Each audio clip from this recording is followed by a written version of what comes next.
இப்பொழுதும் கர்த்தருடைய வசனத்துக்கு நேராக நம்முடைய கவனத்தை நாம் திருப்பிக் கொள்ளலாம். ஆதியாகமங்களின் புஸ்தகம் 35ஆம் அதிகாரம் 6-7 வசனங்களை நான் வாசிக்கிறேன்.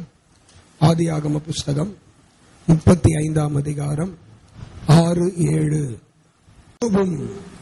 அவனோடு கூட இருந்த எல்லா ஜனங்களும் கானான் தேசத்தில் உள்ள பெத்தேல் என்னும் லூசுக்கு வந்தார்கள். அங்கே அவன் ஒரு பலிபீடத்தை கட்டி தன் சகோதரனுடைய முகத்துக்கு தப்பி ஓடின போது அங்கே தனக்கு தேவன் தரிசனமானபடியால் அந்த ஸ்தலத்துக்கு ஏல் பெத்தேல் என்று பெயரிட்டான். எங்களை நேசிக்கும் தகப்பனே, இந்த ஆசீர்வதிக்கப்பட்ட வேலைக்காக ஸ்தோத்திரம், இந்த வசனத்துக்காக ஸ்தோத்திரம். இந்த வசனங்களில் நீர் வைத்திருக்கிற ஆசீர்வாதங்களை, புதை பொருள்களை, மறை பொருள்களை நீர் எங்களுக்கு வெளிப்படுத்த வேண்டுமாய் ஜெபிக்கிறேன். ஆண்டவரே ஸ்தோத்திரம்.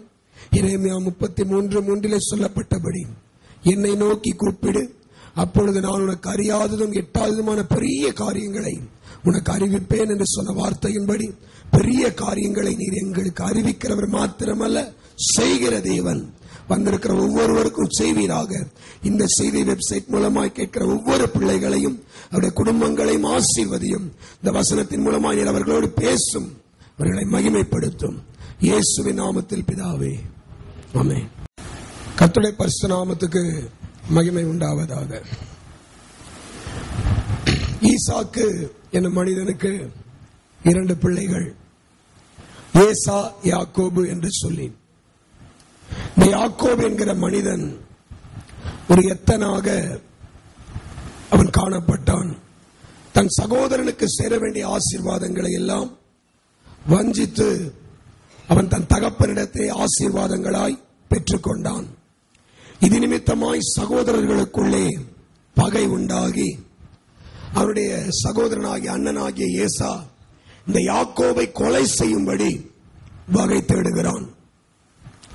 அவருடைய தாயார், நான் ஒரே நாளிலே என் 2 பிள்ளைகளையும் எப்படி இழப்பேன் என்று சொல்லி யாக்கோபை அழைத்து, நீ பதான் அராமில் இருக்கிற என் சகோதரனாகிய லாபான் வீட்டிலே போய் தங்கு, உன் மாமனாகிய லாபான் வீட்டிலே போய் தங்கு என்று சொல்லி யாக்கோபுக்கு ஒரு ஆலோசனை சொல்லி அனுப்புகிறாள். தன் தாயின் ஆலோசனையை ஏற்றுக்கொண்டு யாக்கோபு தன் தாய் தகப்பனை விட்டு தன் மாமாவை நோக்கி ஓடி வருகிறான். அவன் அப்படி ஓடி வருகிற ஒரு இடத்திலே களைத்து போய் இருட்டின வேளையிலே இனி பிரயாணம் பண்ண முடியாது என்கிற சூழ்நிலையிலே ஒரு கல்லை எடுத்து தன் தலைக்கு கீழாய் வைத்துக் கொண்டு படுத்து உறங்கிக் கொண்டிருக்கிறான். அப்படி அவன் படுத்து உறங்கும் பொழுது தேவனாகிய கர்த்தர் ஒரு தரிசனத்தை காண்பிக்கிறார். ஒரு ஏணி பூமியிலிருந்து வானத்தை நோக்கி வைக்கப்பட்டிருக்கிறது. அதிலிருந்து தேவ தூதர்கள் ஏறுகிறவர்களும் இறங்குகிறவர்களுமாக காணப்படுகிறார்கள். அப்பொழுது அங்கிருந்து ஆண்டவர் பேசுகிற வார்த்தைகளையும் அவன் கேட்கிறான். இந்த தரிசனத்தை அவன் கண்ட பொழுது அவன் அந்த தேவனாகிய கர்த்தரை நோக்கி வார்த்தை சொல்லுகிறான். மெய்யாகவே கர்த்தர் இந்த ஸ்தலத்தில் இருக்கிறார். இது தேவனுடைய வீடு அல்லாமல் வேறல்ல, இது வானத்தின் வாசல் என்று சொல்லி அந்த இடத்துக்கு பெத்தேல் என்று ஒரு பெயரை கொடுத்து அவன் அந்த இடத்தை விட்டு கடந்து போகிறான். வேதம் சொல்லுகிறது, அதற்கு முன்பாக அந்த இடம் லூஸ் என்று சொல்லி அழைக்கப்பட்டது. அல்லேலூயா. முன்பு அவன் கடந்து போன பொழுது ஆண்டவர் அவனுக்கு தரிசனமானார். ஆண்டவர் அவனோடு பேசினார். ஆண்டவர் பேசின அந்த இடத்திலே அந்த இடத்திற்கு பெத்தேல் என்னும் பெயரை கொடுத்து விட்டு இவன் போகிறான். இப்பொழுது 20 வருடம் கழித்து மறுபடியும் அதே இடத்திற்கு வருகிறான். ஆதியாகமம் 28:16 முதல் 19 வரை உள்ள எந்த இடத்தை பார்த்தோமோ அதே இடத்துக்கு ஆதியாகமம் 35:9 வருகிறான். அதே இடத்துக்கு வந்து அந்த இடத்திலே தேவன் தனக்கு செய்த நன்மையை நினைவு கூறுகிறான். நான் முன்பு என் சகோதரனுக்கு பயந்து ஓடினேன், என் வாழ்க்கை குறித்த கலக்கத்தோடு ஓடினேன், என் வாழ்க்கையை குறித்த எதிர்பார்ப்போடு ஓடினேன். என் தாய் தகப்பன் சொன்ன வார்த்தை கீழ்ப்படிந்து இப்படி பயந்து ஓடிக்கொண்டிருக்கிறேன் என்று நான் போன பொழுது தேவன் இங்குதான் எனக்கு தரிசனமாகி என்னோடு பேசினார்.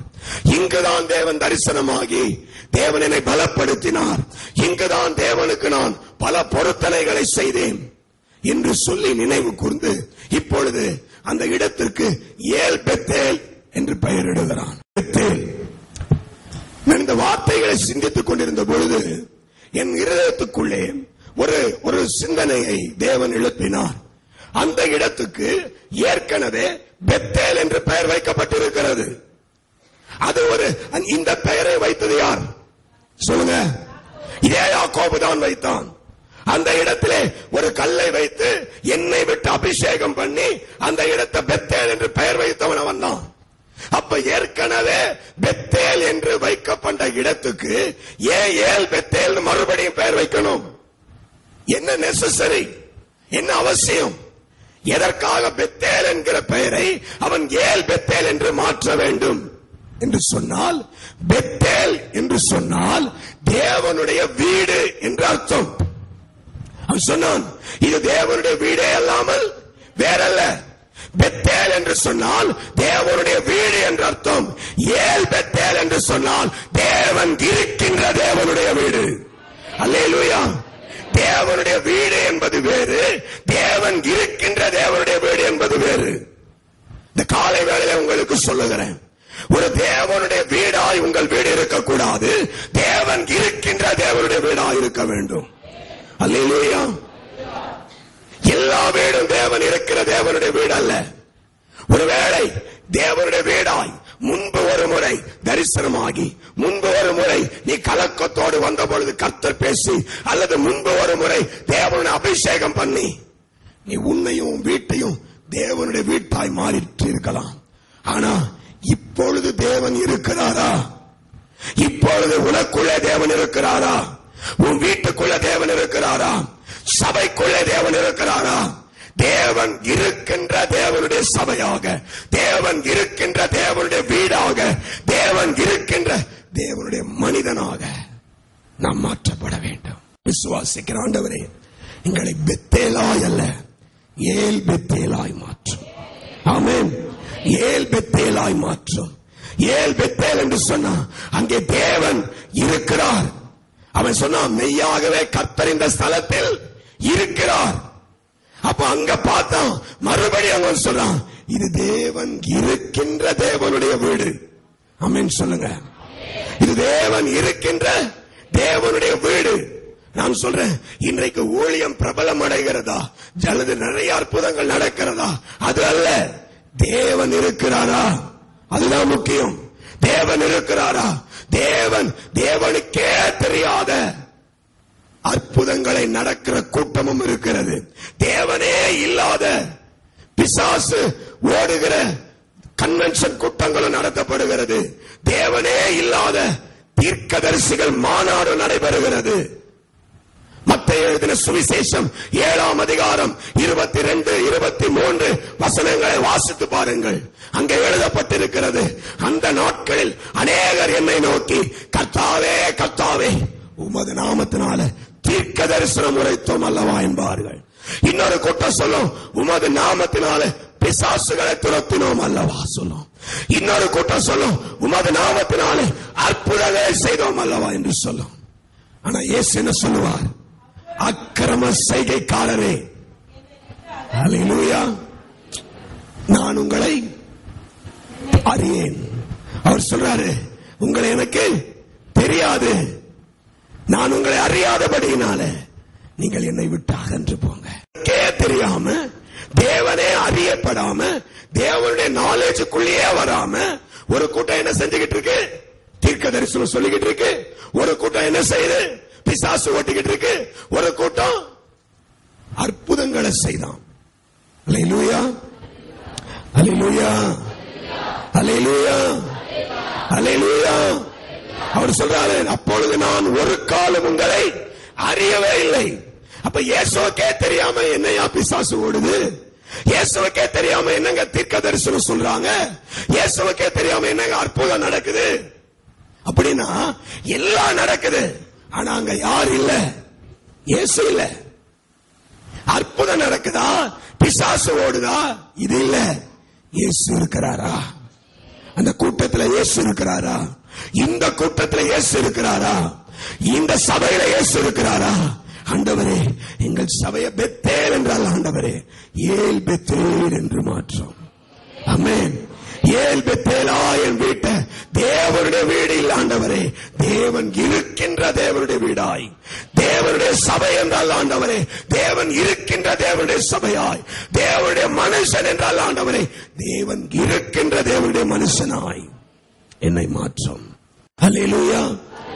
அதனாலதான் மோசே பக்தன் யாத்திரையாகம புஸ்தகம் 33ஆம் அதிகாரம் 15வது வசனத்தில் சொன்னான், ஆண்டவரே நீர் என்னோடு கூட வராமல் போனால் என்னை இந்த இடத்தில் இருந்து கொண்டு போகவே வேண்டாம். என்னோடு நீர் இருக்க வேண்டும். நீ என்னோடு கூட வருவேன் என்று சொன்னால், நீ என்னோடு கூடவே வருவேன் என்பது நீர் ஒரு வாக்கு கொடுத்தீரானால் எனக்கு அந்த கிருபை போதும். அந்த கிருபை கொடுத்தீங்கன்னா நான் வரேன். இல்லனா இந்த இடத்துல இருந்து இன்னொரு இடத்துக்கு என்ன கூட்டு போகாதீங்க.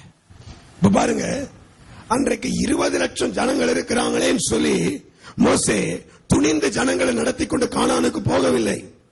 இவ்வளவு மேன் பவர் இருக்குன்னு சொல்லி துணிந்து அவன் போர் செய்து யுத்தத்தில் ஜெயம் காணவில்லை. 20 லட்சம் பேர் இருக்காங்க, வச்சு எதையாவது பெருசா பண்ணிடலாம், வீடு கட்டிடலாம், சபை கட்டிடலாம், ஜனங்க வாழ்க்கை எதையாவது செஞ்சிடலாம். நோ, மோசே அந்த மாதிரி திங்க் பண்ணல. மோசே ஆண்டவர்கிட்ட கேட்கிறான், ஆண்டவரே உம்முடைய கண்களில் எனக்கு கிருபை கிடைத்ததானால் நீ என்னோடு கூட செல்லாமல் போனால் விடத்தில் இருந்து என்னை கொண்டு போகாதீர். என் கூட வரேன்னு சொன்னா, ஆமென் சொல்லுங்க. என் கூட வரேன்னு சொன்னா எங்களை இந்த எகிப்தை விட்டு, இந்த செங்கடலை விட்டு ஒவ்வொரு இடமா நீங்க அழைச்சிட்டு போங்க. நீங்க இல்லாம நாங்க ஒரு பிரயாணம் கூட பண்ண வேண்டாம். எத்தனை பேர் சொல்லுவீங்க? அல்லேலூயா. தேவன் இருக்கணும். நம்முடைய ஒவ்வொரு பிரயாணத்திலும் தேவன் இருக்கணும். நம்முடைய ஒவ்வொரு நாளும் தேவன் இருக்கணும். ஞாயிற்றுக்கிழமை மட்டும் நம்ம வாழ்க்கையில தேவன் இருந்தா போதாது. திங்கட்கிழமை விடியும் பொழுதும் உன் கூட தேவன் இருக்கணும். செவ்வாய்க்கிழமை தேவன் உன் கூட இருக்கணும். வாரத்தின் ஒவ்வொரு நாளும், மாதத்தின் 30 நாட்களும், வருஷத்தின் 365 நாட்களும், உன் வாழ்நாள் எல்லாம் தேவன் இருக்கின்ற தேவ மனிதனாயிரு, தேவ பிள்ளையாயிரு. தேவன் இருக்கின்ற தேவனுடைய வீடாய் உன் வீட்டை மாற்று. அல்லேலூயா. நான் விரும்புகிற ஆண்டவரே எங்களை ஏல் பெத்தேலாய் ஆமென் மாற்றிவிடும். யாக்கோபுக்கு ஒரு பெரிய வெளிப்பாடு. அவன் கண்டுகொண்டான், தேவன் தேவனுடைய வீடு அல்ல, இது தேவன் இருக்கின்ற தேவனுடைய வீடு. ஆமென். தேவன் இருக்கின்ற தேவனுடைய வீடு. தேவன் இல்லாமல் போவதற்கான காரணம் என்ன? தேவன் ஏன் இருப்பதில்லை? ஒரு முறை நமக்கு தரிசனமாகி, ஒரு முறை நம்மை அபிஷேகம் பண்ணி, ஒரு முறை நமக்கு நல்ல வாக்குத்தத்த வசனம் கொடுத்து, ஆனாலும் இடையிலே தேவன் நம்மோடு இல்லாமல் போக காரணம் என்ன? தேவன் ஏன் நம்மை விட்டு விலகி விடுகிறார்? தேவன் ஏன் இருப்பதில்லை? வேதத்தை தியானித்த பொழுது தேவன் இருக்கக்கூடாத, இருக்க முடியாத மிக முக்கியமான 3 காரணங்கள் உண்டு. அப்படிப்பட்ட சூழ்நிலைகளை தேவன் இருக்கிறதில்லை. ஆண்டவருக்கு ஸ்தோத்திரம். அல்லேலூயா. முதல் காரணம், வெளிப்படுத்தின விசேஷம் 3ஆம் அதிகாரம் 20வது வசனத்தை நாம் வாசிக்கலாம். வெளிப்படுத்தல் புஸ்தகம் 3ஆம் அதிகாரம் 20வது வசனம். வாசற்படியிலே நின்று தட்டுகிறேன், ஒருவன் என் சத்தத்தை கேட்டு கதவை திறந்தால் அவனிடத்தில் நான் பிரவேசித்து அவனோடு போஜனம் பண்ணுவேன், அவனோ என்னோடு என்ன செய்வான்? போஜனம் பண்ணுவான். ஆண்டவருடைய பரிசுத்த நாமம் மகிமைப்படுவதாக. ஆண்டவராகிய தேவன் இந்த வெளிப்படுத்தின விசேஷத்தில் 7 சபைகளை குறித்து பேசுகிறார். 2ஆம் அதிகாரம் 3ஆம் அதிகாரம் வரைக்கும் நம்ம வாசித்து பார்க்கும் பொழுது எபேசு, சிமிர்னா, பெர்கமு, தியத்தீரா, சர்தை, பிலதெல்பியா, லவோதிகேயா என்று சொல்லி 7 சபைகளை குறித்து, இந்த 7 சபைகளின் வெளிப்பாடுகளை குறித்து, 7 சபைகளின் நிறைகளை குறித்து, குறைகளை குறித்து தேவன் பேசிக்கொண்டே வருகிறார். கடைசியா இந்த லவோதிகேயா சபைக்கு தேவன் பேசும் பொழுது, இந்த லவோதிகேயா சபையில தேவன் இல்லை, தேவன் வாசலுக்கு வெளியே இருக்கிறார். அவர் சொல்றாரு, நான் உள்ள இருந்த கதவை தட்டல. எங்க இருந்து தட்டுறேன்? வாசற்படியிலே நின்று, வெளியே நின்று. 6 சபைக்குள்ளேயும் உள்ள இருந்து பேசுற தேவன் லவோதிக்கேயால மட்டும் வெளியே இருந்து பேசுறார். ஏன் சபைக்குள்ள தேவன் இல்ல? What's the reason? ஏன் சபைக்குள்ள தேவன் இல்ல? சபை நடக்கிறது, ஏராளமான ஜனங்கள் வருகிறார்கள், இந்த சபைக்குள்ளே ஏராளமான அற்புதங்கள் நடந்து கொண்டுதான் இருக்கிறது. ஆனா தேவன் இல்லை. தேவன் சொல்லுகிறார், மனமடிந்து சொல்லுகிறார், மன கஷ்டப்பட்டு சொல்லுகிறார், வாசற்படியிலே நின்றுதான் இந்த சபை கதவை தட்டி கொண்டிருக்கிறேன். நான் சபை கதவை தட்டி கொண்டிருக்கிறேன். நான் சிந்தித்து பார்த்தேன். 6 சபைக்குள்ளேயும் உள்ள இருந்து பேசினார். அன்பு குறையா இருந்துச்சு, உள்ள இருந்து பேசினார். பரிசுத்தம் குறையா இருந்துச்சு, உள்ள இருந்து பேசினார். ஆனா இந்த லவோதிக்கேயா சபையில மட்டும் வெளியே இருந்து பேசுறார், உள்ள இல்ல. என்ன காரணம்? 15வது வசனத்தை நம்ம வாசித்து பார்க்கும் பொழுது அந்த சபைக்குள்ள ஏன் தேவன் இல்லை என்கிற மிக முக்கியமான காரணத்தை கண்டுபிடிக்க முடிகிறது. உன் கிரியைகளை அறிந்திருக்கிறேன், நீ குளிரும் அல்ல, நீ யாரு? அனலும் அல்ல. நீ குளிராயாவது அனலாயாவது இருந்தா நலமா இருந்திருக்கும். நீ ஒண்ணு குளிரா இருந்தனா நான் உள்ளே இருந்து உன்னை அக்கினியா மாத்திருப்பேன். நீ அனலா இருந்தனா இன்னும் பெரிய அனலா உன்னை மாத்திருப்பேன். பட் நீ யாரா இருக்க? ரெண்டுமே இல்ல. நான் சொல்ற, தேவன் ஏன் சபைக்குள்ள இருக்கிறது இல்ல? தேவன் ஏன் உள்ள இல்ல? தேவன் நம்முடைய வீட்டுக்குள்ள ஏன் தேவன் இருக்கிறது இல்ல அப்படின்னா, வீடு குளிராவும் அனலாவும் இருக்க கூடாது, எப்பவுமே அனலா இருக்கணும். ஆமென் சொல்லுங்க. இந்த ரெட்ட வாழ்க்கை வாழக்கூடாது. உலகமும் ஆவியும் ஒன்னா இணைஞ்ச மனுஷனா, வீடா சபையா ஒரு நாளும் காணப்படக்கூடாது. உலகத்தை சிலுவையிலே அறைந்து தேவனுக்கு சாட்சியா வாழணும். ஆமென். அனலாயாவது குளிராயாவது இருந்தா தேவனே சொல்றாரு, நல்லா இருந்திருக்கும். நீ அனலாவும் இல்ல, நீ குளிராவும் இல்ல, அதனால நான் சபையில இல்ல. இத காரணம் உங்களுக்கு. ஏல் பெத்தேலா மாறணும்னா இன்னைக்கு நம்ம ஒவ்வொருத்தரும் ஆவியின் அனலாய் மாறுவோம், ஆவியில அனலுள்ளவர்களாய் இருப்போம். ஹல்லேலூயா, ஹல்லேலூயா, ஹல்லேலூயா. உலகமும் இயேசுவும் உள்ள இடத்திலே இயேசு இல்லை, இயேசு மட்டும் இருக்கிற இடத்துல இயேசு இருக்கிறார். அல்லேலூயா. உன் உள்ளத்துக்குள்ளே உலகம் இருக்குமானால், உன் உள்ளத்துக்குள்ளே உலக ஆசைகள் இருக்குமானால், உன் உள்ளத்துக்குள்ளே உலக மோகங்கள் இருக்குமானால், உன் உள்ளத்துக்குள்ளே பண ஆசை இருக்குமானால், உன் உள்ளத்துக்குள்ளே தேவையில்லாத சிந்தைகள் இருக்குமானால் இயேசு இருக்க மாட்டார். ஏல் பெத்தேலாய் மாறிவிடு. இன்றைக்கு இயேசுவை மட்டும் இருதயத்தில் நிறுத்து. அல்லேலூயா. ஏல் பெத்தேலாய் மாற தேவனே எங்கள் ஒவ்வொருவரையும் அக்கினியாய் மாற்றிவிடும். ஆமென். அல்லேலூயா, அல்லேலூயா. அப்போஸ்தலனாகிய பவுல் கலாத்தியருக்கு எழுதின நிருபம் 6ஆம் அதிகாரம் 14ஆம் வசனத்தில் இப்படியாய் சொல்லுகிறான், இதோ இந்த உலகத்தை நான் அவரால் சிலுவையிலே அறைந்து வைத்திருக்கிறேன். அல்லேலூயா. இந்த உலகமும் சிலுவையில் எனக்கு அறையப்பட்டிருக்கிறது. அவன் சொல்றான், இந்த உலகம் நான், இந்த ரெண்டையுமே கொண்டு போய் சிலுவையில் அடிச்சு வச்சிருக்கிறேன். நானும் சிலுவையில தான் இருக்கேன், உலகமும் சிலுவையில தான் இருக்கு. ஆமென் சொல்லுங்களேன். அல்லேலூயா. ரொம்ப அழகான வார்த்தை. கர்த்தரால் இயேசு கிறிஸ்துவால் உலகம் எனக்கு சிலுவையில் அறையப்பட்டிருக்கிறது. இதை எத்தனை பேர் சொல்ல முடியும்? உலகத்தை எத்தனை பேர் சிலுவையில் அடிச்சு வச்சிருக்கீங்க? உலக ஆசைகளை, உலக இன்பங்களை, உலக மோகங்களை, உலகத்தின் காரியங்களை சொல்றான், அவரால் உலகமே எனக்கு சிலுவையில் அறையப்பட்டிருக்கிறது. அல்லேலூயா. அடுத்த வார்த்தையில் எழுதுறான், நானும் உலகத்திற்கு சிலுவையில் அறையப்பட்டிருக்கிறேன். அல்லேலூயா. என்ன பொறுத்த வரைக்கும் சிலுவையில உலகத்தை அடிச்சிருக்கிறேன், உலகத்தை பொறுத்த வரைக்கும் என்ன சிலுவையில் அடிச்சு வச்சிருக்கிறேன். அல்லேலூயா. ஆண்டவருக்கு ஸ்தோத்திரம். அப்படிப்பட்ட மனிதனுக்குள்ள இருந்துதான் ஆண்டவர் அநேக வெளிப்பாடுகளை பேசினார். வேதத்திலேயே 14 நிருபங்களை மிக அழகாய் தேவன் அப்போஸ்தலனாகிய பவுலுக்கு வெளிப்படுத்தி கொடுத்தார். இயேசு கிறிஸ்துவின் பிரதான அப்போஸ்தலன் என்று அழைக்கப்பட்ட பேதுரு தன் நிருபத்திலே எழுதும் பொழுது பவுலை குறித்து பிரமித்து எழுதுகிறான். இந்த மனிதனை போல ஒருவனும் இல்லை. அவன் சொல்லுகிற அநேக காரியங்கள் பெரிய ரகசியங்களா இருக்கிறது. யாருக்கு கர்த்தர் பெரிய ரகசியங்களை வெளிப்படுத்துவார்? பெரிய காரியங்களை கர்த்தர் யாருக்கு வெளிப்படுத்துவார்? நான் சொல்றேன், எவனுக்குள் தேவன் இருக்கிறாரோ, ஆமென், எவன் ஏல் பெத்தேலா இருக்கிறானோ அவனை தான் கர்த்தர் மகிமைப்படுத்துவார். அல்லேலூயா. இன்றைக்கு தேவன் இருக்கின்ற தேவனுடைய வீடாக உன் வீடு மாற வேண்டுமானால் உன் வீட்டை அனலுமாய் குளிருமாய் அல்ல, அனலாய் மாற்று. ஆமென், ஆமென். சும்மா இன்னும் தாங்கி தாங்கி தாங்கி தாங்கி இப்படியும் அப்படி இப்படி அப்படியும் ரெட்ட வாழ்க்கை வாழாதீங்க. ஆமென். ஒரே வாழ்க்கை இயேசுக்காக. ஆமென். ஒரே வாழ்க்கை பரிசுத்தத்துக்காக. அல்லேலூயா.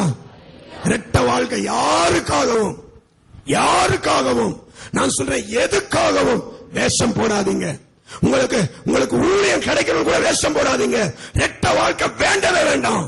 ரெட்ட வாழ்க்கை இருந்தா தேவன் அங்க இருக்க மாட்டார். இருக்கவே மாட்டார். இருக்கவே மாட்டார். தேவனுக்கு முன்பாக ஆண்டவரே, என் பழைய வாழ்க்கையிலே ரெட்ட வாழ்க்கை இருந்துச்சு, என் பழைய வாழ்க்கையிலே 2 குணம் இருந்துச்சு. ஆண்டவர் ஒவ்வொருத்தரை பார்த்து ஒரு மாதிரி பேசுவேன்.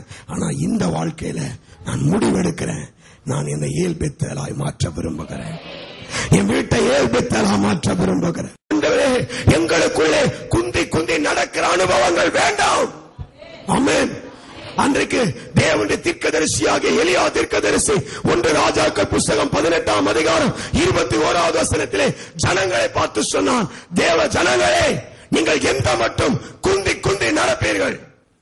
கர்த்தர் தெய்வமானால் கர்த்தரை பின்பற்றுங்கள், பாகால் தெய்வமானால் பாகாலை பின்பற்றுங்கள்.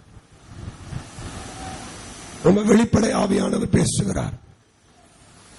ஒன்னு ஆண்டவர் முழுசாவா, இல்ல நடைய கட்டிட்டு போயிட்டே இரு. நீ ரெட்ட வாழ்க்கை வாழ்ந்து தேவன் இல்லாத வீடா இருக்கக்கூடாது. தேவையே இல்லை. அப்படி 2 வாழ்க்கை வாழணும்ன்ற அவசியம் இல்லை. ரொம்ப கிளியரா எனக்கு தேவ மனசு சொன்னா, கர்த்தர் தான் தெய்வமா நம்புறீங்களா? அல்லேலூயா. அப்படின்னா கர்த்தரே பின்பற்றுங்க. வாழ்வானாலும் சாவானாலும் கீழானாலும் மேலானாலும் வாழ்ந்தாலும் வாழாம போனாலும் ஆமென், கர்த்தராய் ஆண்டவர். அப்படி பின்னாடி வா. டவுட் இருக்கா? போயிரு. பாகால் தெய்வமானா உனக்கு வேற எது பெருசா தெரியுது? 4 நட்சத்திரம் பெருசா தெரியுதா? போயிடு. ஆண்டவர்கிட்ட இருக்காத. என்ன தேவன் இல்லாத வீடா வாழ்ந்து ஆண்டவரே உன்னை வாந்தி பண்ணி போடுற மாதிரி நடந்துக்காத. ஆண்டவரை வாந்தி பண்ணி போட்டுருவாரு. பரிசுத்தமாவும் பாவமாவும் இதுவும் வேணும் அதுவும் வேணும். நான் சொல்றேன், இல்ல இயேசுதான் வேணும்னு முடிவெடுத்து வா. இல்ல வேற ஏதாவது வேணும்னா இப்பவே போயிரு. கர்த்தர் வெளிப்படையா பேசுகிறார். அல்லேலூயா. இந்த சபைக்கு நான் வெளிப்படையா சொல்றேன், இயேசுதான் முக்கியமா வா. இல்லன்னு நீ வராத, போயிரு. எனக்கு நோ ப்ராப்ளம். இங்க சபையை கூட்ட சேர்க்கணும் அவசியம் இல்ல. தேவன் இருக்கணும் இங்க இடத்துல. ஆமென். நம்ம இருக்கிறது நம்ம இங்க நம்ம இன்னும் கூடி கூடி கூடி 1000 10,000 20,000 30,000 நிறைய பேர் இருக்கோம். இயேசு மட்டும் இல்ல. என்னங்க பிரயோஜனம்? என்னங்க பிரயோஜனம்? என்னத்தங்க சாதிக்க போறோம்? இயேசு இல்லாம இந்த ஊழியம் விளங்காம போட்டுங்க. இயேசு இருக்கணும் இந்த ஊழியத்துல. அல்லேலூயா. ஏன் பெத்தலா இது மாற வேண்டும். இங்க இருக்க ஒவ்வொருவரையும் தேவன் இன்றைக்கு ஒரு பரிசுத்தத்துக்குள்ள கொண்டு வர வேண்டும். தேவனோட புடமிடுதலுக்குள்ள கொண்டு வர வேண்டும். தேவனோட சோதனைக்குள்ள கொண்டு வர வேண்டும். அல்லேலூயா. தேவன் சோதிக்கட்டும், ஒவ்வொருவரையும் சோதிக்கட்டும். கர்த்தரே தெய்வம் என்று ஜனங்கள் கதறட்டும். ஜனங்கள் கதறட்டும். ஆமென். ஆசீர்வாதங்களுக்காக, ஐஸ்வர்யத்துக்காக அல்லது மற்ற மேன்மைகளுக்காக நாங்கள் கிறிஸ்துவை பின்பற்றுகிறோம் அல்ல என்பதை தேவன் இன்னும் ஒரு முறை சபையில நிரூபிப்பாராக. இன்னும் ஒரு முறை நிரூபிப்பாராக. ஆண்டவரின் நாமம் மகிமைப்படுவதாக நான் விசுவாசிக்கிறேன். தேவனே, தேவன் இருக்கின்ற சபையா எங்கள் சபையை மாற்றும். தேவனுடைய வீடு என்று எங்க வீடு இல்ல ஆண்டவரே, தேவன் இருக்கின்ற தேவனுடைய வீடு. ஆமென். என் வீட்டுல தேவன் இருக்கணும். ஆமென் சொல்லுங்க. என் வீட்டுல தேவன் இருக்கணும். எல்லாம் கை வச்சு சொல்லுங்க, இதயத்துல கை வச்சு சொல்லுங்க, என் வீட்டுல தேவன் இருக்கணும், என் வீட்டுல தேவன் இருக்கணும், என் வீட்டுல தேவன் இருக்கணும். ஆமென் ஆண்டவரே. அப்பா ஆண்டவரே, எங்க வீட்டுல நீங்க இருக்கணும் ஏசப்பா. நீங்க இருந்தாதான் ஏதாவது நடக்கும், நீங்க இருந்தாதான் காரியம் மாறும், நீங்க இருந்தாதான் ஆசீர்வாதம் வரும், நீங்க இருந்தாதான் வியாதி வராது, நீங்க இருந்தாதான் பிசாசு வரமாட்டான், நீங்க இருந்தாதான் கொலைகார வரமாட்டான், நீங்க இருந்தாதான் எந்த அசம்பாவிதமும் நடக்காது. ஆண்டவரே, என்னைக்கோ வந்த தேவனாய் இல்ல, என்றென்றைக்கும் இருக்கிற தேவனாய், என்றென்றைக்கும் இருக்கிற தேவனாய் நீர் இருக்கிறது போல என்றென்றைக்கும் இருக்கிற தேவ சபையாய், என்றென்றைக்கும் இருக்கிற தேவனுடைய வீடாய் எங்கள் வீட்டை மாற்றிவிடும். ஆமென். அல்லேலூயா. எத்தனை பேர் உண்மையா கேட்டீங்க? ஆண்டவருக்கு ஸ்தோத்திரம். இந்த காலை வேளையிலே நம் ஒவ்வொருவருக்கும் பரிசுத்த ஆவியானவர் இந்த சிந்தையை கொடுப்பாராக. தேவனே, தேவன் இருக்கின்ற தேவனுடைய வீடாய், ஏல் பெத்தேலாய் என்னை மாற்றிவிடும். அல்லேலூயா. இரண்டாவதாக, தேவன் ஏன் இருப்பதில்லை? எசேக்கியேல் தீர்க்கதரிசியின் புஸ்தகம் 10ஆம் அதிகாரம் 18வது வசனம். எசேக்கியேல் தீர்க்கதரிசியின் புஸ்தகம் 10ஆம் அதிகாரம் 18வது வசனம். காலயத்தின் வாசல் படியை விட்டு புறப்பட்டு கேருபீன்களின் மேல் நின்றது. அல்லேலூயா. 11ஆம் அதிகாரம் 23வது வசனத்துல, கர்த்தருடைய மகிமை நகரத்தின் நடுவிலே இருந்து எழும்பி நகரத்துக்கு கிழக்கே இருக்கிற மலைக்கு போய்விட்டது. ஆலயத்திலேயே கர்த்தர் இல்லை. இது ரொம்ப கொடுமையான ஒரு காரியம். இந்த 2 வசனத்திலே நம்ம வாசிக்கிறோம், கர்த்தருடைய மகிமை கர்த்தருடைய ஆலயத்தின் வாசல் படியை விட்டு புறப்பட்டு போயிடுச்சு. ஆலயத்துல இல்ல, ஆண்டவர் ஆலயத்துல இல்லம்மா. அடுத்த வசனத்துல வாசிக்கிறோம், கர்த்தர் அந்த எருசலேம் நகரத்திலே இல்ல, மலைக்கு போயிட்டார். கர்த்தர் மகிமை எங்க போயிருச்சு? மலைக்கு. ஏன் தேவன் மலைக்கு போனார்? தேவன் ஆலயத்துல இல்ல. தேவன் ஆலயத்துல இல்லாம போக காரணம் என்ன? தேவன் இருக்கிற வீடு அல்லவா தேவனுடைய வீடு, தேவன் இருக்கிறது அல்லவா தேவனுடைய சபை. தேவன் சபையை விட்டு எங்கே போனார்? தேவன் சபை விட்டு ஏன் மலைக்கு போனார்? தேவன் ஏன் சபையை விட்டு தேவ மகிமை கடந்து போனது? அல்லேலூயா. நான் சொல்லுகிறேன், இன்றைக்கு தேவன் இருக்கின்ற சபையாய் நம்முடைய சபை மாற வேண்டும். அல்லேலூயா. அந்த அனுபவத்துக்குள்ளே, ஆண்டவரே நீர் எப்பொழுதும் எங்களை விட்டு போய்விடாதீர். ஆமென். நான் சிந்தித்து பார்த்தேன், ஏன் ஆண்டவர் ஆலயத்தை விட்டு போனார்? ஏன் ஆண்டவர் ஆலயத்தை விட்டு மலைக்கு போனார் அப்படின்னா, எசேக்கியேல் 8ஆம் அதிகாரத்துல நாம் ஒரு சம்பவத்தை வாசிக்கிறோம். எசேக்கியேல் 8ஆம் அதிகாரம் 8வது வசனத்துல ஆண்டவர் எசேக்கியேல் தீர்க்கதரிசியை பார்த்து சொல்லுகிறார். ஆண்டவர் அவனை நோக்கி, மனுபுத்திரனே, இந்த ஆலயத்துக்குள்ள ஒரு ஓட்டை போடுன்னு சொல்றாரு. இந்த ஆலயத்து வாசப்படியில என்ன செய்ய? ஒரு ஓட்டை போடு, ஒரு துவாரத்தை போடுன்றாரு. இந்த மனிதனும் ஆண்டவர் சொன்ன வார்த்தையின்படி அந்த ஆலயத்து வாசலின் வெளிப்பிரகாரத்திலே துவாரமிடுகிறான். வசனம் சொல்லுகிறது, அவன் அந்த சுவரிலே துவாரமிட்ட பொழுது அங்கே ஒரு வாசல் இருந்தது. அல்லேலூயா. அங்கே ஒரு வாசல் இருந்தது. அவர் அவனை பார்த்து, நீ உள்ளே போய் இங்கே ஜனங்க இந்த வாசலுக்குள்ள இருந்து இந்த ஆலயத்துக்குள்ள ஜனங்க என்ன செய்யறாங்க அப்படின்னு வெளியே ஓட்ட போட்டு பார்க்க சொல்றார் எசேக்கியேல. புரியுதா? இப்ப நம்ம சர்ச்ல அந்த கண்ணாடி டோர் அந்த வாசல்ல போட்டு வச்சிருக்கோம். ஆண்டவர் எசேக்கியேல கூட்டு வந்து சொல்றாரு, அந்த கண்ணாடி டோர்ல ஒரு ஓட்ட போடு. இப்ப ஓட்ட போடுறோம் எசேக்கியேல். இப்ப ஆண்டவர் சொல்றாரு, இந்த துவாரத்துக்குள்ள இருந்து உள்ள என்ன நடக்குது பார்.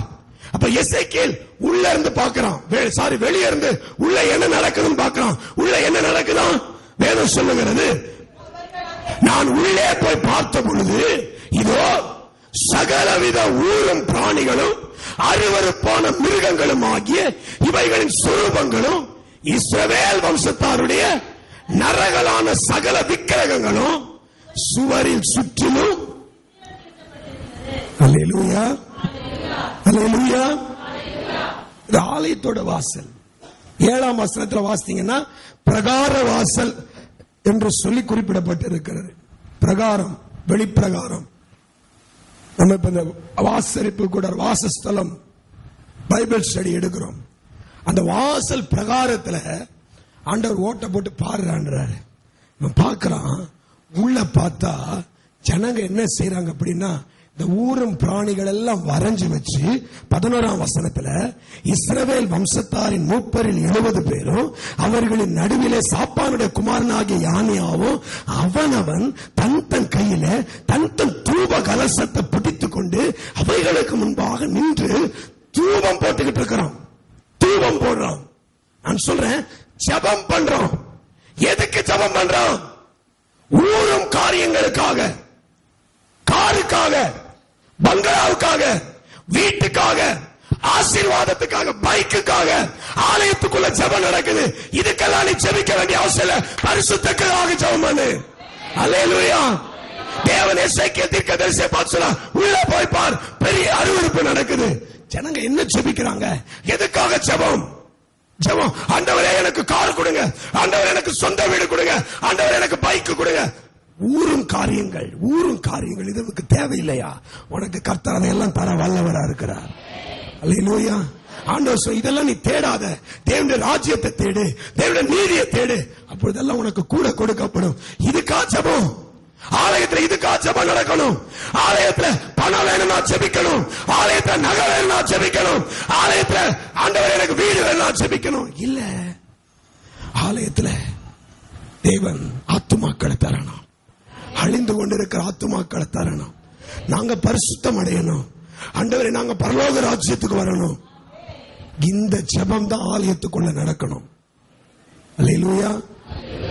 நீங்க வீட்டுல போய் இந்த 8ஆம் அதிகாரம் முழுக்க வாசித்து பாருங்க.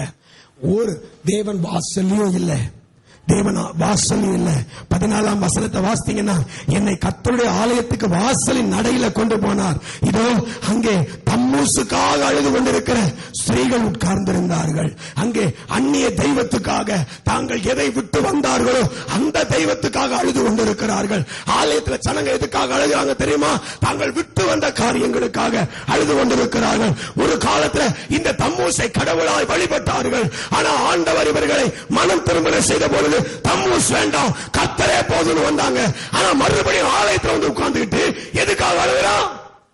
விட்டு வந்த தம்மூசுக்காக, விட்டு வந்த பழைய தெய்வத்துக்காக, விட்டு வந்த குடிக்காக, விட்டு வந்த பழைய காதலிக்காக இல்ல. நான் சொல்றேன், தேவன் பரிசுத்தத்தை நோக்கி நீ அழ வேண்டும். இப்படி அருவருப்பு நிறைந்த ஒரு இடமா இருக்குமானா அது ஆலயமாக இருந்தாலும் தேவன் அங்க இருக்க மாட்டார், மலைக்கு போயிடுவார். அதனாலதான் 11ஆம் அதிகாரத்தில் தேவன் மலைக்கு போனார். மலைக்கு போனார். காரணம் என்ன? ஜனங்கள் ஜெபம் என்கிற பெயரிலே கெடுத்துக் கொண்டிருக்கிறார்கள். ஆலயத்தை ஜெபம் என்கிற பெயரில் கெடுத்துக் கொண்டிருக்கிறார்கள். நான் சொல்றேன், சபையில ஒருவரும் இப்படி இருக்கலாகாது. சொல்லுங்க சத்தமா இல்லையா? அல்லேலூயா. நீ இதுக்காகலாம் அழுதாதான் சபைக்கு வருவேன், நீ வரவே வேண்டாம். எனக்கு ஆசீர்வாதம்னா தான் நான் அழுவேன், நான் ஆசீர்வாதம் வருவேன், நீ வரவே வேண்டாம். நீ பரிசுத்தத்துக்காக அழுதா சபைக்கு வா. அல்லேலூயா. உன் குடும்ப ரட்சிப்புக்காக அழுதா சபைக்கு வா. ஆண்டவருக்கு ஸ்தோத்திரம். இங்க ஆண்டவருடைய என்னால் இந்த துக்கம் உண்மையா இந்த வசனத்தை வாசிக்கும் என்னால் தாங்கவே முடியல. நான் அழுவேன், ஆண்டவரே என்ன ஜனங்க ஆலயத்துக்குள்ள தேவன் இல்லையா? வீட்டுல இல்லனா பரவாயில்ல, ஒரு ஆலயத்தின் பிரகாரத்தில் தேவன் இல்லையா? ஆலயத்தின் இதை விட இன்னும் கேவலம் இருக்குங்க. பரிசுத்த ஸ்தலத்திலே தேவன் இல்ல. 14ஆம் வசனத்தை எடுத்து வாசித்து பாத்தீங்கன்னா, என்னை கர்த்தருடைய ஆலயத்தின் உட்பிரகாரத்துக்கு கொண்டு போனார். 16ஆம் வசனத்துல எங்க கொண்டு போனார் சொல்லுங்க? உள் பிரகாரம். அப்படின்னா தான் பரிசுத்த ஸ்தலம். வெளிப்பிரகாரத்திலையும் இல்ல, வாசலையும் இல்ல. சரி, பரிசுத்த ஸ்தலத்திலேயாவது இருக்காரா? அங்க போனா ஜனங்க என்ன செஞ்சாங்க தெரியுமா? எல்லாரும் தங்கள் முகத்தை கீழ் திசைக்கு நேராக திருப்பினவர்களாய் சூரியனை நமஸ்காரம் பண்ணிட்டு இருந்தானோ. எதை நமஸ்காரம் பண்ணா? என்ன பண்ணா? சூரியனை படைச்சவரை பண்ணாம பைபிள் சொல்லுது இவன் சூரியனை நமஸ்காரம் பண்ணிக்கிட்டு இருக்கிறான். சூரியனை நமஸ்காரம் பண்ணிக்கிட்டு இருக்கிறான். தேவன் இல்ல. இயற்கைய அல்லது கால நேரங்களை நீ பாரு, உன் வீட்டுல இயேசு இருக்கவே மாட்டார். சத்தியமா இயேசு நாமத்தினால சொல்றேன். நீ கால நேரம் பார்த்துட்டு, ராவு கால யமகண்டம் பார்த்துக்கிட்டு, நாள் நேரம் பார்த்துட்டு உன் வீட்டுல இயேசு இருக்க மாட்டார். கண்டிப்பா இருக்க மாட்டார். இயற்கை சூழ்நிலைகளை பார்க்கிற வீட்டுல தேவன் வாசம் பண்ணுகிறது இல்ல.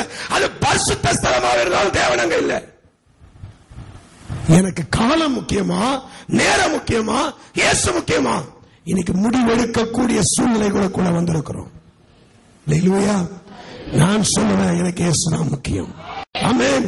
தேவன் இருக்கின்ற தேவனுடைய வீடாய் இது மாற வேண்டும். எல்லாரும் மாற வேண்டும். இது மாறணும்னா சபை மாறதில்லை. சபைனா நீங்க தான் சபை. நீங்க ஒவ்வொருத்தரும் தான் சபை. நீங்க தான் மாறணும். நீங்க மாறினாதான் தேவன் இங்க வாசம் பண்ணுவார். இங்க அருவருப்பான காரியங்கள் இதெல்லாம் ஆண்டவருக்கு பிடிக்காத அருவருப்பு. அல்லேலூயா. 17ஆம் வசனத்தில் சொன்னாரு, அப்பொழுது அவர் என்னை நோக்கி, மனுபுத்திரனே, இதை கண்டாயா? பாத்தியாப்பா, இதை கண்டாயா? இங்க யூதா வம்சத்தால் செய்கிற அருவருப்புகள் அற்பமான காரியமா? அவர்கள் தேசத்தை கொடுமையினால் நிரப்பி என்னை அடிக்கடி என்ன செய்றாங்க? இப்படி செஞ்சேன்னா ஆண்டவருக்கு அடிக்கடி கோபம் வரும். கர்த்தருடைய நாமத்தினால திருப்பந்திக்கு வந்திருக்கிறோம். தேவ கரத்துல நம்ம ஒப்பு கொடுத்து, ஆண்டவரே, இனி நான் உட்கார்ந்து ஆசீர்வாதத்துக்காக அழமாட்டேன். எத்தனை பேர் கூட சொல்றீங்க? இன்னைக்கு சும்மாலாம் கை உயர்த்தாதீங்க. உண்மையா இன்னைக்கு முடிவு பண்ணி சாகுற வரைக்கும் நீங்க இப்படிதான் ஜெபிக்கணும். எனக்கு கார் வேணும், வீடு வேணும், பைக் வேணும், இதெல்லாம் எதையுமே சொல்லி நீ ஜெபிக்க கூடாது. நீ எதுக்கு திரும்ப ஜெபிக்கணும்? உனக்கு பரிசுத்தம் வேணும், உனக்கு அபிஷேகம் வேணும், உனக்கு வல்லமை வேணும், உனக்கு வரங்கள் வேணும், உன் வீட்டில் இருக்கிற ஆத்துமாக்கள் ரட்சிக்கப்படணும். நான் சொல்ல அதெல்லாம் தேவையில்லையா? எதுக்காக ஜெபம் பண்ணு. ஆனா இதுக்காக அழாத, இதுக்காக ஏங்காத. கேளு, எல்லாம் வேணும், கேளு, தப்பு இல்ல. ஆனா ஜனங்க இதுக்கு ஆலயத்தில் உட்கார்ந்து தூபம் போட்டுக்கிட்டு இருந்தாங்க. இதையே தூபம் போட்டுக்கிட்டு ஊரும் காரியங்களுக்கு தூபம் போட்டா தேவன் அங்க வாசம் பண்ண மாட்டார். அல்லேலூயா. என் தேவனுடைய துக்கத்தை என்னால் தாங்கவே முடியவில்லை. ஆண்டவரே, பரிசுத்த ஸ்தலத்திலே இல்லை என்று சொன்னால் நாங்கள் எங்கே போவோம்? உம்மை விட்டு யாரிடத்தில் ஓடுவோம்? ஆண்டவரே, நீர் இல்லாத ஆலயம் வேண்டாம், நீர் இல்லாத வீடு வேண்டாம், நீர் இல்லாத வேலை வேண்டாம், நீர் இல்லாத வியாபாரம் வேண்டாம், நீர் இல்லாத மனிதர்கள் வேண்டாம். தேவன் இருக்கிற தேவனுடைய வீடாய் ஏல்பேத்தேலாய் மாற்றும். ஊரும் காரியங்களுக்காக செபிக்க மாட்டோம், ஊரும் காரியங்களுக்காக அழ மாட்டோம், அதுக்காக தூபம் போட மாட்டோம், அதுக்காக ஒரு ஆராதனை செய்ய மாட்டோம். ஆசீர்வாதத்துக்காக இனி நான் கர்த்தரை ஆராதிக்க மாட்டேன். அன்பினால் ஆராதிப்பேன். அல்லேலூயா. கர்த்தருடைய நாமத்துக்கு மகிமை உண்டாவதாக. தேவனுடைய துக்கத்தை நீங்கள் உணர்வீர்களானால் இந்த வசனத்தினுடைய பாரம் உங்களுக்கு விளங்கும். நீ தேவனுடைய துக்கத்தை உணராதிருப்பாயானால் உனக்கு இந்த வார்த்தையின் அர்த்தம் புரியாது. என் தேவன் ஒரு மனிதனை ஆலயத்திலே துவாரமிட சொல்லி அந்த துவாரத்திலே அவனுக்கு நடக்கிற சம்பவங்களை எல்லாம் காண்பித்தார். அந்த ஒரு நாளும் இப்படிப்பட்ட காரியம் நம்முடைய சபைக்குள்ளே நடக்காமல் இருப்பதாக. ஒரு நாளும் தேவன் தேவ தூதனை கொண்டு வந்து இந்த சபைக்குள்ளே துவாரமிட்டு இந்த சபைக்குள்ளே நடக்கிற அருவருப்பை பார் என்று சொல்லாதிருப்பாராக. இந்த சபைக்குள்ளே நடக்கிற ஆராதனையை பார் என்று கர்த்தர் சொல்லுவாராக. இந்த சபைக்குள்ளே இருக்க அன்பை பார் என்று கர்த்தர் சொல்லுவாராக. ஆமென். அப்படிப்பட்ட சாட்சிதான் நம்முடைய சபையை குறித்து கர்த்தர் கொடுப்பாராக. தேவனே, தாழ்மையா இந்த விண்ணப்பத்தை உம்முடைய கரத்தில் ஏறெடுக்கிறோம். ஒரு நாளும் தகப்பனே, இப்படிப்பட்ட பிரச்சனை எங்கள் சபைக்குள்ளே வராதபடிக்கு எங்கள் சபை இப்பொழுதே சுத்திகரியும். எல்லாம் கையை உயர்த்தி, எல்லாரும் கையை உயர்த்தி, ஆண்டவரே எங்களை சுத்திகரியும், எங்களை சுத்திகரியும். இதுவரைக்கும் நாங்கள் தெரியாமல் செய்த தவறுகள், இதுவரைக்கும் ஊடும் காரியங்களுக்காக ஜெபித்த ஜெபங்கள், ஆண்டவரே ஆசீர்வாதங்களுக்காக ஜெபித்த ஆண்டவரே அழுத அழுகைகள் எல்லாவற்றையும் மன்னியும், எல்லாவற்றையும் மன்னியும். இனி பரிசுத்தத்துக்காக அழுவோம், ரட்சிப்புக்காக அழுவோம், வரங்களுக்காக அழுவோம், வல்லமைக்காக அழுவோம். ஆமென். ஆண்டவரே எங்களுக்கு கிருபை தாரும், இயேசுவின் நாமத்தில் பிதாவே, ஆமென். அல்லேலூயா. தேவனுடைய நாமம் மகிமைப்படுவதாக.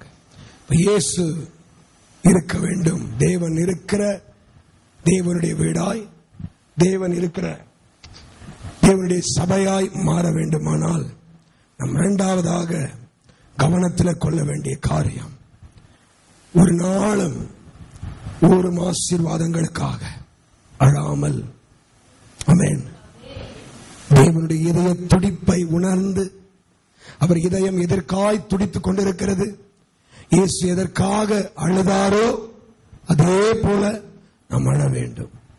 ஆமென். ஆண்டவருக்கு ஸ்தோத்திரம். இயேசு எதற்காக அழுதாரோ அதற்காகவே நாம் அழுகிற பிள்ளைகளாய் காணப்படுவோமாக. மூன்றாவதாக, தேவன் ஏன் இருப்பதில்லை? யோவான் எழுதின சுவிசேஷம் 2ஆம் அதிகாரம் 19வது வசனத்துக்கு உங்கள் கவனத்தை திருப்புங்கள். யோவான் எழுதின சுவிசேஷம் 2ஆம் அதிகாரம் 19வது வசனத்தை நாம் வாசிக்க பார்க்கும் பொழுது, ஆலயத்தை இடித்து போடுங்கள், 3 நாளைக்குள்ளே இதை. இது தேவனுடைய ஆலயம் அல்லவா? ஆமென்.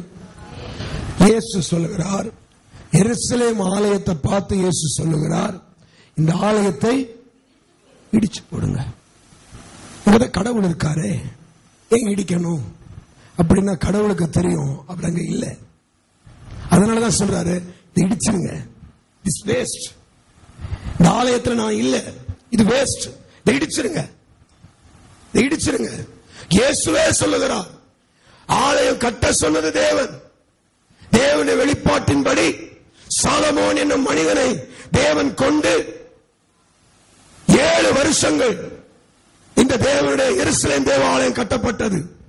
அதற்கு பிற்பாடு வந்த மனிதர்கள் மூலமாக கட்டப்பட்டது. இன்னொரு விதமா சொன்னா, இதுக்கு கீழே இருக்கிற வசனம் வாசித்தீங்கன்னா 46 வருஷம் கஷ்டப்பட்டு இந்த ஆலயத்தை கட்டினாங்க. அப்பொழுது யூதர்கள் இந்த ஆலயத்தை கட்ட 46 வருஷம் சென்றதே அப்படின்னு சொல்றாங்க. 46 வருஷம் கஷ்டப்பட்டு கட்டின ஆலயத்தை இப்ப இயேசு சொல்றாரு, இது என்ன செய்யுங்க, இடிச்சிருங்க, இடிச்சிருங்க, இதுல நான் இல்ல. ஆண்டவருக்கு ஸ்தோத்திரம். இந்த ஆலயத்தை இடித்து போடுங்கள் அப்படின்னு இயேசு சொன்னார். ஆண்டவர் ஏன் ஆலயத்தை இடித்து போட சொன்னார் அப்படின்னா, அந்த ஆலயத்துக்குள்ளே வியாபாரம் வந்துருச்சு, வியாபாரம் வந்துருச்சு. ஆண்டவருக்கு ஸ்தோத்திரம். நீங்க இதுக்கு மேல இருக்கிற வேத பகுதிகள் எல்லாம் வாசித்து பார்த்தீங்கன்னா, அங்கே புறா விற்கிறவன், காசுக்கு விற்கிறவன், வரி வசூல் விற்கிறவன், ஆடு மாடு விற்கிறவன், இவன் எல்லாம் உட்கார்ந்து 14ஆம் வசனத்துல தேவாலயத்தில் ஆடு மாடு புறா இவைகளை எல்லாம் விற்று கொண்டிருந்தார்கள். அப்பொழுது இயேசு கயிற்றினால் ஒரு சவுக்கை உண்டு பண்ணி அங்க எல்லாரையும் போட்டு அடிச்சு அந்த பலகையெல்லாம் கவிழ்த்து போட்டு ஆண்டவர் அந்த வீட்டை ஆண்டவர் சுத்தப்படுத்தினார். ஆண்டவர் சுத்தப்படுத்தினார். அந்த ஆலயத்தில் உட்கார்ந்து அவங்க வியாபாரம் பண்ணிக்கிட்டு இருந்தாங்க. அந்த ஆலயத்துல உட்கார்ந்து ஆடு வித்துக்கிட்டு இருந்தாங்க. அந்த ஆலயத்துல உட்கார்ந்து மாடு வித்துக்கிட்டு இருந்தான். அந்த ஆலயத்துல புறா வித்துக்கிட்டு இருந்தான். அந்த ஆலயத்துல உட்கார்ந்து சிலுவர் டாலர் விற்கிறான். ஆலயத்துல உட்கார்ந்து போட்டோ விற்கிறான். ஆலயத்துல உட்கார்ந்து ஜெபமாலை விற்கிறான். நான் சொல்றேன், ஆலயம் வியாபார இடம் கிடையாது. இந்த ஆலயத்துக்குள்ள என்ன வந்துருச்சு அப்படின்னா, ஆதாய நோக்கம், ஆதாய நோக்கம் வந்துருச்சு. நம்ம கிறிஸ்தவனா இருந்தா ஆலயத்துக்கு போனா என்ன கிடைக்கும்? ஆலயத்துக்கு போனா என்ன கிடைக்கும்? ஆண்டவர் பார்த்தாரு, இந்த ஆலயத்தை இடிச்சிருங்க. ஆதாய நோக்கம் ஒரு நாளும் நமக்குள்ளேயோ சபைக்குள்ளேயோ சொந்த வீட்டுக்குள்ளேயோ வரக்கூடாது. ஆமென் சொல்லுங்க. நமக்கு நம்ம இந்த சர்ச்சுக்கு போறதுனால நமக்கு என்ன கிடைக்கும்? ஆதாய நோக்கம் வரக்கூடாது. நம்ம சர்ச்சுக்கு போறதுனால நமக்கு என்ன கிடைக்கும்? இந்த ஆதாய நோக்கம் வரக்கூடாது. ஆண்டவர் பார்த்தாரு, இந்த ஜனங்க இப்பொழுது தங்களுக்கு சர்ச்சுக்கு வர்றதுனால என்ன கிடைக்கும்? ஏதோ ஒரு 10 ரூபா, 20 ரூபா, 50 ரூபா, 100 ரூபா லாபம் கிடைக்கும். அந்த லாப நோக்கம் வந்துருச்சு. உனக்கு ஆதாய நோக்கம். ஆண்டவர் சொல்றாரு, என் நிமித்தம் தன் ஜீவனை இழக்கிறவன் தான் அதை பெற்றுக் கொள்ளுவான். காக்க நினைக்கிறவன், ஒரு ஆதாய நோக்கத்தோடு இருக்கிறவன் இழந்து போயிருவான் ஆண்டவர். அல்லேலூயா. மூன்றாவது நான் சொல்றேன், ஒரு நாளும் நம்ம கிறிஸ்தவனா இருக்கிறதுனால நமக்கு என்ன பலன், அந்த பலனை தேடக்கூடாது. ஆமென் சொல்லுங்க. ஆமென், ஆமென். ஆதாயம் இல்ல, தியாகம். அதுதான் உண்மையான கிறிஸ்தவ வாழ்க்கை. தியாகம், தியாகம் பண்ணணும். கிறிஸ்துவுக்காக தியாகம் பண்ணணும். நேரத்தை, பணத்தை, நம்முடைய காரியங்களை எல்லாத்தையும் தியாகம் பண்ணலாம். ஆனா ஆதாயம் இருக்கக்கூடாது. அதனால ஆண்டவர் சொல்ற, இந்த ஆலயத்தை இடிச்சு போட்டுருங்க, இடிச்சிருங்க, இடிச்சிருங்க. அல்லேலூயா, அல்லேலூயா, அல்லேலூயா. ஆதாயம் தேடுகிற வாழ்க்கை அல்ல, தியாகம் செய்கிற வாழ்க்கைய கர்த்தர் நம்ம ஒவ்வொருவருக்கும் விதைப்பாராக. அவ்வளவு சீக்கிரம் வராது, ஆனா வரணும், வரணும். அவ்வளவு சீக்கிரம் எல்லாரும் உடனே, இப்ப நான் பிரசங்கம் பண்ண உடனே நீங்க 10:30 மணிக்கு மேல அப்படியே தியாகம் பண்ற பெரிய தியாகிகள் எல்லாம் மாறிட மாட்டீங்க. சும்மா கேட்கலாம், ஆனா உடனே இந்த மாற்றம் வராது. ஆனா இது வரணும். ஒருவேளை நீ தேவனால் தெரிந்து கொள்ளப்பட்ட பிள்ளையா இருப்பாயானா, உன்கிட்ட இதை கொண்டு வராம தேவன் உனக்கு எந்த மாற்றமும் செய்ய மாட்டார். அவருக்கு தெரியும், நீ தியாகம் செய்கிற மனசு உனக்கு என்னைக்கு வருதோ அப்பதான் நீ விரும்புகிற காரியத்தை உனக்கு கொடுப்பார். அல்லேலூயா. தியாகம் பண்ணுகிற மனசு. ஆதாயம், நம்ம என்ன ஆதாயம் தேடணும் தெரியுமா? 2 ஆதாயம் தான் தேடணும். நமக்கு 2 ஆதாயம் தான் தேடணும். பிலிப்பியர் 1:21, சாவுதான் ஆதாயம். சொல்லுங்க, இது ஆதாயம். உனக்கு நீ என்ன ஆதாயம் தேடணும்? நல்ல சத்தமா சொல்லுங்க. பவுல் சொன்னா, கிறிஸ்து எனக்கு ஜீவன், சாவு எனக்கு. அப்ப உனக்கு என்ன வேணும்? ஆலயத்துக்கு வந்தா நீ என்ன கேட்கணும்? சாவு கொடுங்க ஆண்டவரே, எனக்கு மரணம் கொடுங்க, உங்களுக்காக மரிக்கிற கிருபையை கொடுங்க. பவுல் தெளிவா எழுதுகிறான், உனக்கு ஆதாயம் மனசு ஏதாவது இருக்கணும்னா சாவ ஆதாயமா நினை. கிறிஸ்தவனா இருக்கும் பொழுது நீ அதைத்தான் நினைக்கணும். நல்லா வாழ்ந்து அதெல்லாம் கருத்து சொல்லுங்க. நான் அடிக்கடி சொல்ற வார்த்தை தான். ஒரு ஊழியக்காரங்கிட்ட இருந்து இந்த வார்த்தையை நான் படிச்சுக்கிட்டேன். இந்த ஊழியக்கார பேசும்போது சொன்னாரு, கிறிஸ்துவுக்காக சாக நினைக்கிறவன் தான் கிறிஸ்து வாழ வைப்பார், வாழ நினைக்கிறவன் வாழ மாட்டான், கிறிஸ்துவுக்காக சாகணும் நினைக்கிறவன் வாழுவான்னு. அப்ப நமக்கு என்ன ஆதாயம் வேணும் சொல்லுங்க? சாவு. 2வது என்ன தெரியுமா? 1 தீமோத்தேயு புத்தகம் 6ஆம் அதிகாரம் 6வது வசனம், போதும் என்கிற மனசு. அல்லேலூயா. இந்த 2 தான் உனக்கு வேணும்ன்ற, இதுதான் உனக்கு ஆதாயம். நீ ஏதாவது உனக்கு ஒரு ஆதாயம் வேணும் சபைக்கு வந்தானா, நீ இந்த 2 தான் தேடணும். 1 சாவு, இன்னொன்னு போதும்ன்ற மனசு. இந்த 2 தான் உனக்கு தேவை. எத்தனை பேருக்கு இது தேவை? அல்லேலூயா. மத்த வேற எதையும் எதிர்பார்க்காதீங்க. மத்த எதை எதிர்பார்த்து இயேசு கிட்ட வராதீங்க. மத்த எதை எதிர்பார்த்து வந்தீங்கன்னா இயேசு இருக்க மாட்டார். இயேசு இருக்கணும்னா இப்படிப்பட்ட ஆலயமாய் நம்மையும் நம்முடைய வீட்டையும் மாற்றிக்கொள்ள வேண்டும். ஆமென். சொல்லாமா? கர்த்தர் நம்மை ஆசீர்வதிப்பாராக. அன்பும் இரக்கமும் கிருபையும் கொண்ட நல்ல ஆண்டவரே, ஆசீர்வதிக்கப்பட்ட காலை வேளைக்காக நன்றி செலுத்துகிறோம். ஆண்டவரே, நாங்கள் சீர்படுத்தப்பட்டோம், ஸ்திரப்படுத்தப்பட்டோம், பலப்படுத்தப்பட்டோம், நிலைநிறுத்தப்படுவோம். விசுவாசிக்கிறோம் தகப்பனே. நாங்கள் எதிலே சீர்படுத்தப்பட்டோமோ, எதிலே நாங்கள் அப்பா பலப்படுத்தப்பட்டோமோ, எங்களை எதிலே ஸ்திரப்படுத்தப்பட்டோமோ, நிச்சயமாக இதில் நிலைநிறுத்தப்படுவோம். கர்த்தர் வந்த ஒவ்வொரு பிள்ளைகளையும் ஆசீர்வதியும். பெருமிருந்து எடுத்து தன்னை சீர்படுத்திக் கொண்ட பிள்ளைகளை, குடும்பங்களை நீ ஆசீர்வதிப்பீராக. தகப்பனே, இன்னைக்கு கேட்டது போல ஏல் பெத்தேல் என்று சொல்லி எங்கள் வீட்டை, எங்கள் சபையை, எங்களை நாங்கள் ஒவ்வொரு நாளும் பெயரிட்டு அழைக்கும்படிக்கு, நீர் இல்லாத காரியங்கள் எங்களுக்குள்ளே நடக்காதபடிக்கு சகல அருவருப்புகளையும் எங்களை விட்டு அகற்றி எங்களை பரிசுத்தப்படுத்தி இருக்கிறோம். இதே போல எப்பொழுதும் எங்கள் அன்பு ரட்சகர் அசைவாடுகிற தேவாலயமாக அசைவாடுகிற தேவனுடைய வீடாக, அசைவாடுகிற தேவனுடைய ஊழியமாக, சபையாக எங்களை நிலைநிறுத்திக் கொள்ளும், ஆசீர்வதித்தருளும். தேவ கிருபை கூட இருக்கட்டும். வியாதியஸ்தர்களை குணப்படுத்தி இருக்கிறீர், சுகவீனர்களை சுகப்படுத்தி இருக்கிறீர், தரித்திரர்களை ஐஸ்வர்யவான்களை மாற்றி இருக்கிறீர். உமக்கு நன்றி ஆண்டவரே. சமாதானமும் சந்தோஷமும் தேவ ஜனத்துக்கு எப்பொழுதும் அளவில்லாமல் கிடைக்கட்டும். ஆசீர்வதித்தருளும். எல்லா துதியும் கனமும் மகிமையும் ஒருவருக்கு ஏறெடுக்கிறோம். எங்கள் ஆண்டவர் இரட்சகர் இயேசு கிறிஸ்துவின் வல்லமையுள்ள நாமத்தில் ஜெபிக்கிறோம் நல்ல பிதாவே, ஆமென். எல்லாம் சொல்லுவேன். ஆத்துமாவே கர்த்தரை ஸ்தோத்தரி, என் முழு உள்ளமே பரிசுத்த நாமத்தை ஸ்தோத்தரி. என் ஆத்துமாவே கர்த்தரை ஸ்தோத்தரி, கர்த்தர் செய்த சகல உபகாரங்களையும் மறவாதே. நம்முடைய கர்த்தராகிய இயேசு கிறிஸ்துவின் கிருபையும் பிதாவாகிய தேவனுடைய அன்பும் பரிசுத்த ஆவியானுடைய அந்யோன்ய ஐக்கியமும் கர்த்தர் வருகை வரைக்கும் சகல பரிசுத்தவான்களோடும் நம் ஒவ்வொருவரோடும் கூட என்றென்றைக்கும் கூடவே இருப்பதாக. ஆமென், ஆமென். ரெண்டு கையை உயர்த்தி இயேசுவே, இயேசுவே, இயேசுவே சீக்கிரமாய் வாரும். ஆமென், ஆமென். Praise the Lord. கர்த்தர் ஒவ்வொருவரையும் ஆசீர்வதிப்பாராக.